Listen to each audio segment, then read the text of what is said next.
C'est le moment qu'attendent tous les fans de foot, l'ouverture de la Coupe du Monde ce soir au Mexique. La 23e du nom, édition qui se joue sur 2 continents et dans 3 pays, le Mexique, le Canada et surtout les États-Unis qui se taillent la part du lion sur les 16 villes hôtes de ce mondial. 11 sont américaines, dont Boston qui a fait la fête aux Bleus de Didier Deschamps hier à leur arrivée à l'hôtel.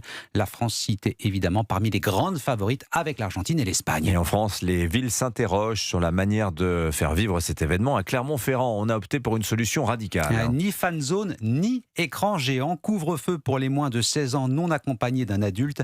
La ville ne veut pas revivre les scènes de chaos qui ont accompagné les célébrations de la victoire du Paris Saint-Germain en Ligue des Champions. Reportage Jean-Luc Boujon, correspondant d'Europe 1 en Auvergne-Rhône-Alpes. On veut une belle Coupe du Monde. Le souhait est partagé par le maire de Clermont et la préfète du Puy-de-Dôme qui ont donc annoncé ce couvre-feu pour les moins de 16 ans sous peine d'une amende de 150 €.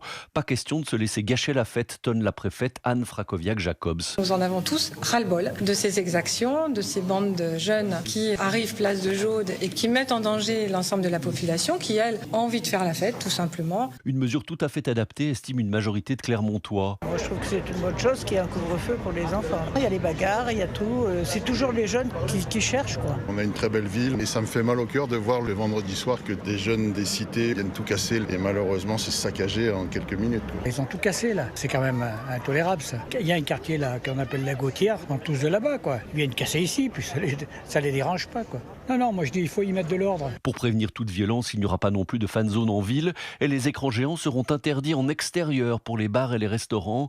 Un vrai coup dur selon Bruno, patron du Coq Argenté. Sur les retransmissions, je suis puni, on est tous punis. On empêche les établissements de soir de travailler. C'est une minorité qui fait payer à tout le monde, donc c'est tout le monde qui en fait les frais. Les commerçants pénalisés donc par la violence de ces jeunes, ils vivent cela comme une injustice. Clermont-Ferrand, Jean-Luc Boujon, Europe 1.